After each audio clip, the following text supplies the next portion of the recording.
Ahora, Sí, mi nombre es Elmer Velázquez. Yo trabajo para la Coordinación de ONG y Cooperativas con GECOP en Guatemala. Se trata de una plataforma de ONG y cooperativas agrícolas. Un énfasis muy importante de nuestro trabajo es el desarrollo rural y es sobre este tema que quisiera conversar con ustedes ahora. Quizás situar el problema central para nosotros en Guatemala, el problema que atrofia el desarrollo del país, el problema que genera pobreza, que genera desnutrición, que genera desempleo. Nosotros tenemos un problema de alta concentración de la tierra, ese es el problema histórico, digamos. El 2% de los productores acapara alrededor del 70% de la tierra productiva. Es decir, que el resto de los productores, el 98%, tienen cantidades ínfimas de tierra y una buena mayoría no tiene tierra. Eso que provoca el problema histórico, insisto, eso provoca que el país tengamos el 49% de la niñez en situación de desnutrición, un problema de analfabetismo que arrastra alrededor del 30% de la población, escaso empleo, y esto provoca migración en condiciones irregulares, la mayoría es irregularmente hacia el norte. La población busca México, busca Estados Unidos, con un agravante que perdemos lo mejor de nuestra población, en el sentido que perdemos los jóvenes, y los jóvenes que han ido un poco a la escuela, es decir, no se va la población que es más deficitaria en educación, se va la población que podría aportar mucho al país, además los jóvenes. Este problema histórico que yo les menciono se nos ha agravado en los últimos tiempos. ¿Por qué? Dado los acuerdos comerciales, particularmente el acuerdo comercial con Estados Unidos y ahora el acuerdo comercial con la Unión Europea, estimulan la siembra y la exportación consecuentemente de monocultivos. Entonces, este problema histórico se nos está complicando, se está radicalizando. Hay cada día más acaparamiento de tierra, fundamentalmente en la parte norte del país. ¿Cuál es el problema ahí? El problema es que estas tierras anteriormente eran tierras productoras de arroz y de maíz, es decir, de alimentos que nosotros sí consumimos.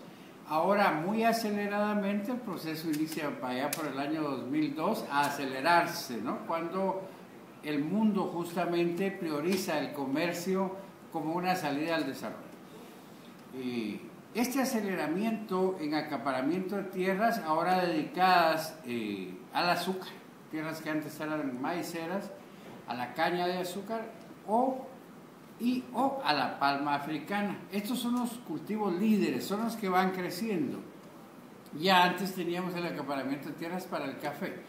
Van creciendo estos dos y ahora va creciendo el hule, va creciendo también de forma muy acelerada. Europa ha ofrecido comprar a Centroamérica y en particular a Guatemala, para citarles un ejemplo, etanol. Esto hace, digamos, que se acelere entonces que los terratenientes guatemaltecos necesiten más tierra para cultivar. Las consecuencias más evidentes y que ya sufrimos los guatemaltecos. Mire, uno es desempleo. La caña de azúcar, ustedes saben, no genera empleo. La caña de azúcar necesita empleo masivo durante la zafra, esta dura alrededor de 3 meses. Luego ya no, entonces hay una cantidad de población que se queda sin empleo. La palma africana tampoco es un generador masivo de empleo, ni el hule. Entonces, un primer problema es empleo, un primer problema evidente. Otro problema muy serio es la cuestión ambiental. Se ve afectada, voy a mencionar 2 razones, nada más, que tal vez son las más obvias. Una de ellas es la pérdida de bosque. Estos cultivos que les he mencionado necesitan tierra de sol, digamos, ¿no? Entonces ellos botan los árboles, dejan los lugares sin sombra. Y el tercero, que es tal vez el más aflictivo para la población, los otros 2 son graves, por supuesto, pero el más aflictivo es el agua. ¿Por qué? Porque, mire, tanto la caña como la palma aceitera necesitan grandes contingentes de agua, grandes flujos de agua. Entonces ellos se apropian de manantiales, cuando se trata de manantiales, nacimientos de agua que les decimos nosotros, y se apropian de los ríos. Por ley el agua en Guatemala es propiedad del Estado, como en casi todos los lugares, ¿no? Sin embargo, el poder de la oligarquía terrateniente es inmenso, eso lo conocerá mucha gente. Entonces ellos desvían el cauce del río. Al desviar el cauce del río no solo se deja a la gente de las comunidades abajo sin agua, sino que produce sequía e inundaciones en invierno, con la consecuencia de daños que esto produce en la población. Y un elemento grave en la situación en Guatemala es que ha aumentado la conflictividad. Tenemos alrededor de 1.400 conflictos agrarios, conflictos en torno a la tierra, y alrededor de 1.600 conflictos sociales, que le llama nuestra vicepresidenta. A la tierra entonces se agrega ahora la disputa por los minerales. Guatemala ha resultado, más o menos hace 30 años se descubre que somos una veta importante de oro y de plata. Entonces, este elemento genera otra presión sobre la tierra, otro elemento de disputa, y los más afectados, como es natural, en estas disputas es la población campesina y la población indígena. Ese es más o menos el cuadro de situación. ¿Y qué ha venido usted a hacer aquí? ¿Y esto?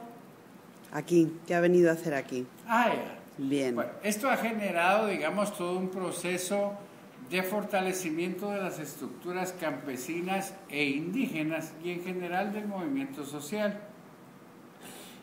Algunos haciendo resistencia abierta a este tipo de proyectos. Por cierto, para el caso de España tenemos un conflicto abierto muy fuerte en el caso de la empresa Hidralia. Esta es una empresa de origen español que se dedica a fomentar y a construir represas sin consultar a la población, etc. Entonces, ese es un conflicto evidente. Yo llamaría a los hermanos españoles a que le pongan más atención a ese caso, es un caso polémico. Entonces, dentro de ese margen de movimiento social, nosotros que trabajamos con ONG y cooperativas, estamos acá en la conferencia anual del Consejo de Seguridad Alimentaria Mundial como parte del mecanismo de sociedad civil. Y el objetivo de estar acá es, bueno, hacer nuestros planteamientos como les acabo de decir, no solo el problema, sino planteamos posturas de salida, dentro de las cuales para nosotros la reforma agraria sería un elemento fundamental. Para eso estamos acá, hemos venido una compañera y yo, para apoyar y aportar y buscar apoyo a la vez para el trabajo en Guatemala. La CONGECOP es miembro del Foro Internacional de Plataformas, esta red mundial de ONGs, y de la Mesa de Articulación de ONG de América Latina. En razón de estos dos esfuerzos es que estamos acá. Venga, pues muchas gracias. Muchas gracias. Menos